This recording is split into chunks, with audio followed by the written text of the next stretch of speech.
Bismillahirrahmanirrahim. Assalamualaikum warahmatullahi wabarakatuh.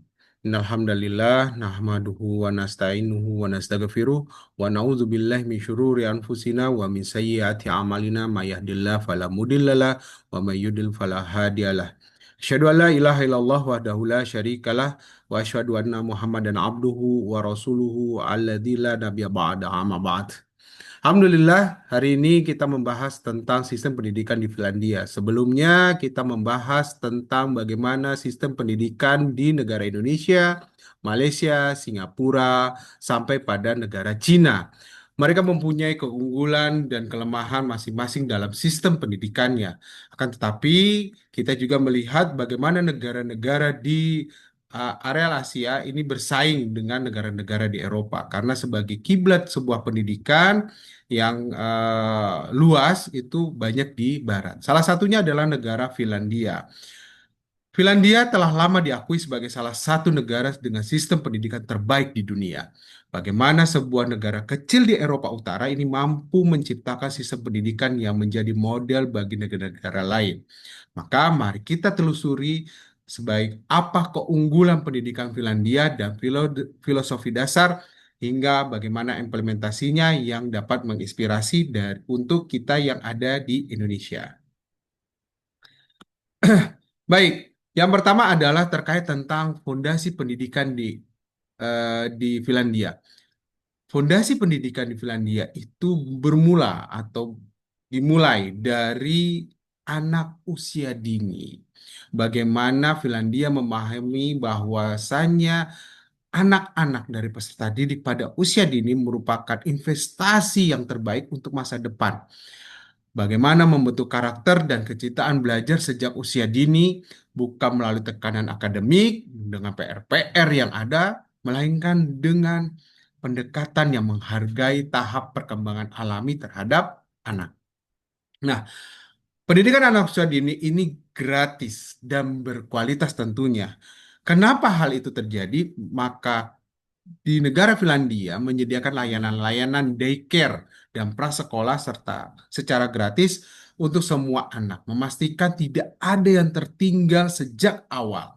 Maka komitmen pemerintah dalam hal ini, pendidikan anak usia dini bukan sekedar menyediakan tempat penitipan anak, dalam artian daycare ya, tetapi menciptakan bagaimana lingkungan belajar yang berkualitas tinggi. Semua guru pendamping di dalam pendidikan anak usia dini ini minimal bergelar sarjana dan terlatih secara khusus dalam pendidikan anak usia dini. Ya, seperti dalam di prodi kita ya, pendidikan Islam anak usia dini di PIAUD Universitas Pancabudi ada terkait tentang bagaimana pendidikan anak usia dini dipelajari untuk bisa diterapkan nanti di lembaga pendidikan baik secara formal ataupun non formal. Nah, balik lagi bahwasanya Finlandia berfokus pada perkembangan sosial dan emosional anak, bukan sekedar kemampuan akademis saja. Pendidikan prasekolah wajib selama 1 tahun dilaksanakan sebelum anak-anak memasuki wajib belajar pada usia 7 tahun. Hampir mirip ya dengan Indonesia. Mempersiapkan mereka secara menyeluruh untuk tahap berikutnya. Nah, kunci dari kesuksesan Finlandia adalah bagaimana bermain sambil belajar, bermain dan belajar. Jadi belajar sambil bermain, kemudian mempunyai waktu istirahat yang teratur, tanpa juga ada tekanan yang berlebihan. Maksud dari belajar sambil bermain adalah anak-anak belajar melalui permainan-permainan yang dirancang untuk mengolah emosinya, kreativitas, dan rasa ingin tahu alami mereka. Pendekatan ini membangun fondasi pembelajaran yang kuat tanpa membebani anak. Kemudian waktu istirahat yang teratur. Setiap 45 menit di pendidikan anak usia dini di Finlandia, belajar diikuti dengan 15 menit istirahat. Ada 15 menit, jadi setiap 45 menit, maka ada 15 menit istirahatnya. Dengan total 75 menit waktu istirahat per hari. Penelitian ini menunjukkan bahwa waktu istirahat yang teratur dapat meningkatkan konsentrasi dan daya serap anak. Kemudian yang menjadi kunci awal kesuksesan dari keberhasilan pendidikan anak usia dini di Finlandia adalah tanpa tekanan berlebihan. Maksudnya adalah filosofinya anak itu harus tetap menjadi seorang anak. Ya, jangan menjadi orang dewasa yang banyak tekanan PR apa segala macam. Kan tetapi tidak ada ujian formal atau tekanan akademis yang berlebihan di usia dini sehingga anak dapat berkembang sesuai dengan tahapannya. Nah, yang selanjutnya adalah pendidikan dasar yang inklusif dan tanpa kompetisi. Kompetisi ya. Jadi, sistem pendidikan dasar Finlandia membuang konsep-konsep kompetisi antar siswa dan menggantikannya dengan filosofi kesetaraan dan kolaborasi. Dalam hal ini, menciptakan lingkungan belajar yang aman, di mana setiap anak merasa dihargai dan didukung untuk berkembang sesuai dengan potensinya masing-masing, tanpa takut gagal atau dibandingkan dengan orang lain. Nah, kemudian dalam pembelajaran dasar bahwasanya sekolah dasar 9 tahun tanpa ada ranking dan ujian wajib. Beda dengan Indonesia ya. Nah, di sekolah dasar di kita itu 6 tahun, di Finlandia 9 tahun ya. Ini mungkin masuk pada anak usia menengah ya. Kita dari SD sampai SMP mungkin di sini dianggap sekolah dasar. Yang masuk SMA itu sekolah menengah. Nah, dalam sekolah dasar 9 tahun, wajib belajar ini tidak ada ujian wajib. Jadi selama 9 tahun pendidikan dasar tidak ada tes standar atau ujian wajib, kecuali ujian akhir SMA.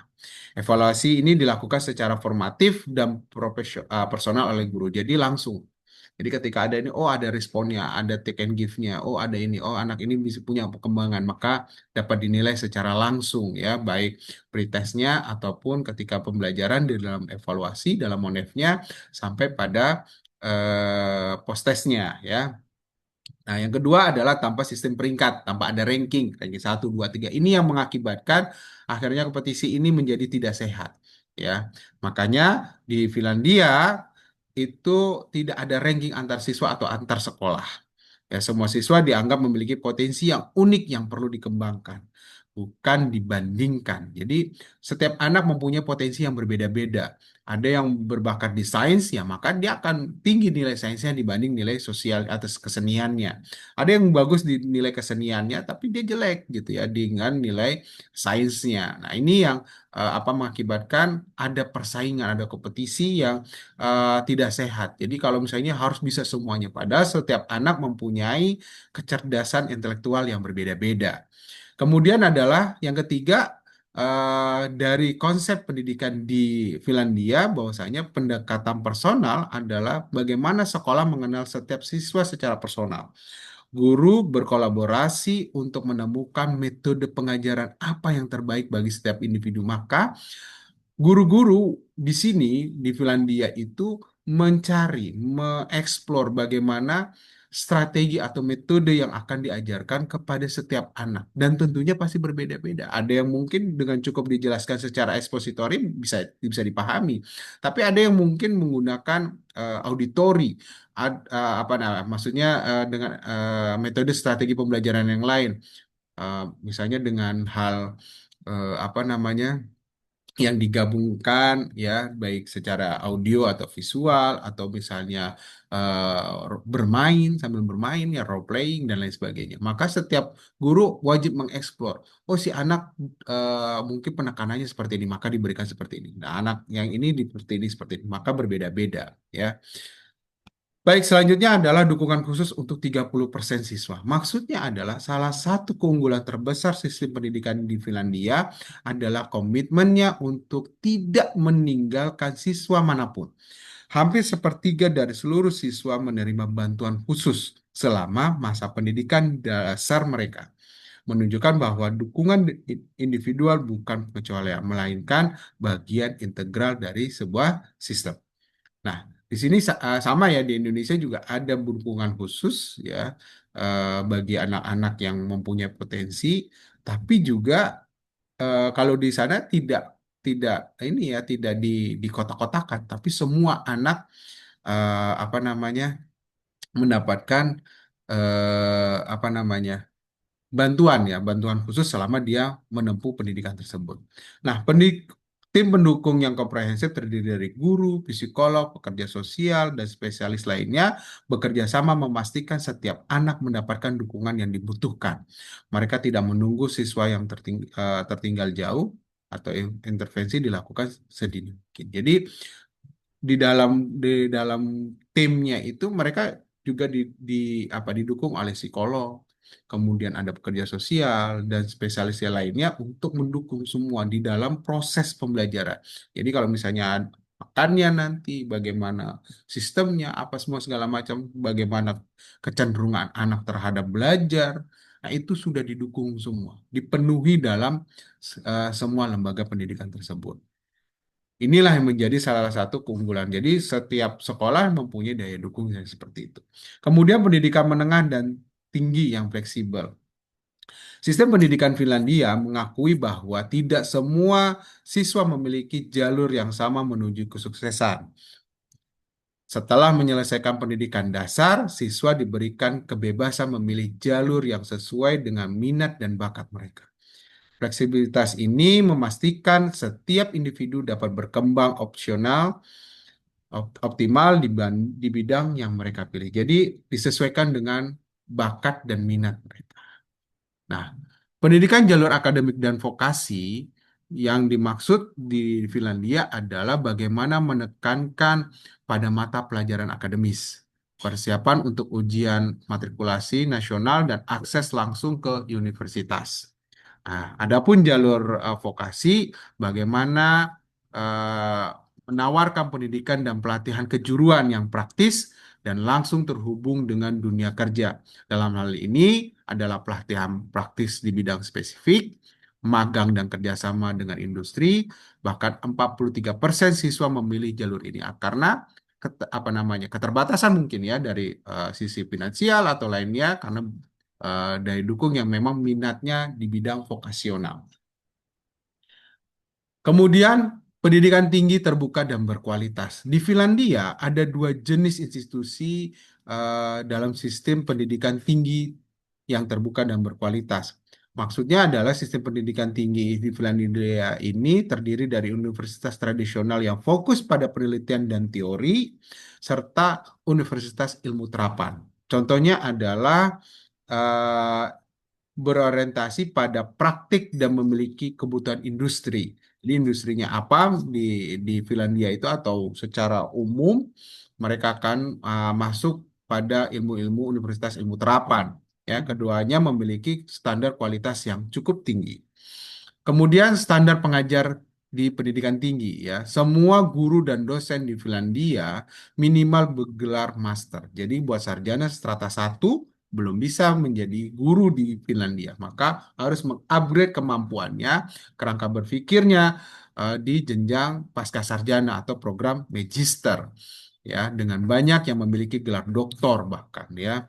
Profesi guru sangat dihormati dan kompetitif. Ini sama di negara Cina dan di negara Singapura. Hanya 10% pelamar diterima di program pendidikan guru.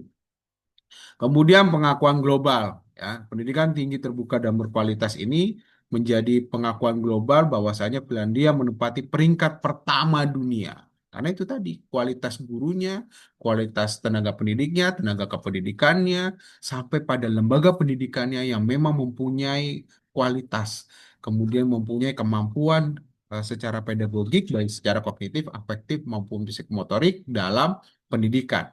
Sehingga apa namanya menurut World Economic Forum bahwasanya Finlandia menempati peringkat pertama dunia dalam kualitas pendidikan tinggi sehingga universitas-universitas itu berkonsisten masuk dalam ranking global berkat riset berkualitas dan inovasinya. Hasil dan pengakuan internasional ya kita tidak perlu meragukan lagi bahwasanya hampir semua dunia itu punya kiblatnya ke Finlandia. Bagaimana berproses, kemudian bagaimana melakukan kegiatan belajar mengajar sehingga mereka merasa menyenangkan belajar itu bukan menjadi sesuatu yang menakutkan. Sehingga keunggulan dalam sistem pendidikan Finlandia bukan hanya sekedar teori, hasilnya terukur dan diakui secara internasional. Ya, terbukti dari prestasi mahasiswanya, kemudian ke tracer study-nya, maksudnya luaran dari siswa-siswa itu memang punya kualitas yang cukup tinggi, lembaga pendidikannya juga diakui, sampai pada hal bagaimana sistem pendidikannya. Ya, ini salah satu prestasi Finlandia di PISA, ya, ajang penilaian di dunia terkait tentang pendidikan, ya, dan indeks pendidikan dunia. Jadi uh, Finlandia itu mempunyai posisi dalam membaca matematika dan sains, ya, tahun 2020 tahun 2000 sampai 2012. Kemudian indeks pendidikan PBB nomor 4, ya, tahun 2019, ya. Nah, ini kesetaraan dan kesejahteraan sebagai landasan. Dalam hal kesetaraan dan kesejahteraan sebagai di Finlandia, bahwasanya pendidikan di anak usia dini itu tadi ya gratis, ya. Jadi semua siswa yang berumur pada anak usia dini ini wajib belajar dan digratiskan oleh pemerintah. Sehingga ini merupakan investasi yang menjadi kualitas yang unggul dalam anak usia dini. Kemudian menghapus kesenjangan, ya, bahwasanya tidak ada sekolah yang unggulan favorit, semuanya favorit, semuanya unggul. Kemudian yang namanya pembelajaran seumur hidup ini memang budaya yang tidak berhenti di manapun, tapi ini ditekankan dalam negara Finlandia, ya, bahwasanya pendidikan dan pelatihan itu terus didukung, ya. Kemudian pengembangan karakter fokus tidak hanya akademis tetapi juga pada pengembangan karakter, etika, dan bagaimana tanggung jawab sosial. Jadi diajarkan dia anak apa sejak dini sampai usia belajar selesai, ya. Kemudian menjadi pilar kesejahteraan, bahwasanya ya pendidikan dipandang sebagai investasi sosial yang menciptakan masyarakat yang adil, sejahtera, dan harmonis. Kemudian belajar dengan bahagia, tumbuh dan dengan seimbang. Nah, ini yang perlu dicermati bagi di Indonesia, bahwasanya belajar itu harus bahagia, menyenangkan. Cuma kita mempunyai sistem pendidikan sistem metode atau strategi PAIKEM, ya, pendidikan yang aktif, inovatif, kreatif, efektif, ya, menyenangkan, ditambah gembrot, gembira, dan berbobot. Ini sebenarnya bukan hanya sekedar jargon. Semua dunia belajar itu harus menyenangkan, harus memang tumbuh, kemudian harus dilahirkan, kemudian harus diciptakan juga bagaimana pendidikan itu sangat menyenangkan. Inilah esensi dari sistem pendidikan di Finlandia, menciptakan lingkungan di mana anak-anak dapat belajar dengan gembira, tumbuh secara seimbang, dan mengembangkan potensi penuh mereka tanpa tekanan yang merusak. Kebahagiaan dan kesejahteraan bukanlah bonus, melainkan bagian integral dari proses pembelajaran yang efektif. Secara kesimpulan, bahwasannya pembelajaran dari Finlandia untuk masa depan di Indonesia, yang pertama harus mempunyai fondasi yang kuat dan inklusif. Nah, ini yang menjadi catatan untuk pendidikan di Indonesia. Kemudian juga guru sebagai pilar utama. Di tenaga pendidik jangan terus ditekan, tapi juga harus dikembangkan. Jangan disibukkan dengan namanya administrasi, ya, kemudian juga tugas-tugas lainnya yang sehingga guru ini tidak bisa berkembang secara terus, ya. Dan kalau bisa ya memang ya guru-guru di Indonesia ini harus mempunyai gelar magister, ya, bukan hanya strata satu. Jadi buat mahasiswa ini nanti lanjut ke magister pendidikan agama Islam di Panjabudi. Kemudian kesejahteraan dan pembelajaran aktif tentunya dengan menjadi seorang guru, ya, dukungan finansial itu pasti menjadi sejahtera, ya. Jadi salah satu opsi termasuk juga di beberapa negara-negara yang berkembang seperti Singapura, ya, dalam hal pendidikannya, Cina apalagi, ya, itu pendidikan guru itu menjadi salah satu profesi yang diminati dengan honor atau tunjangan yang cukup tinggi.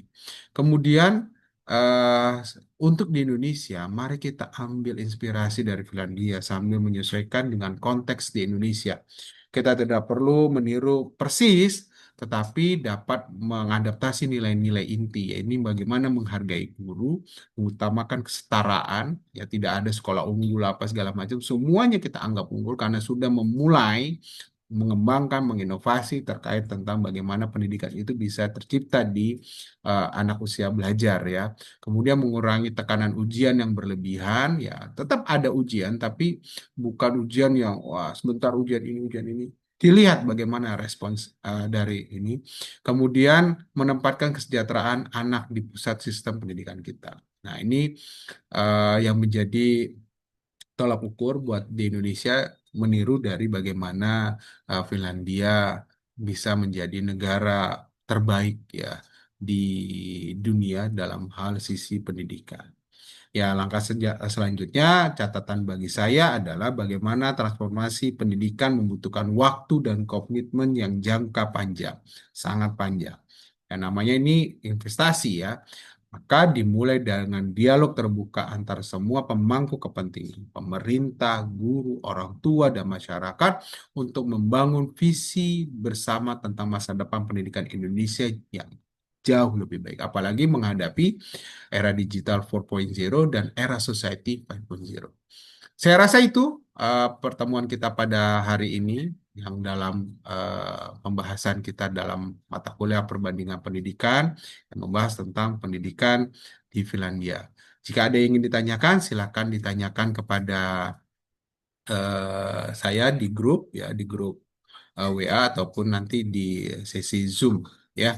Terima kasih pada hari ini. Lebih dan kurangnya saya mohon maaf. Billahi taufiq wal hidayah. Assalamualaikum warahmatullahi wabarakatuh.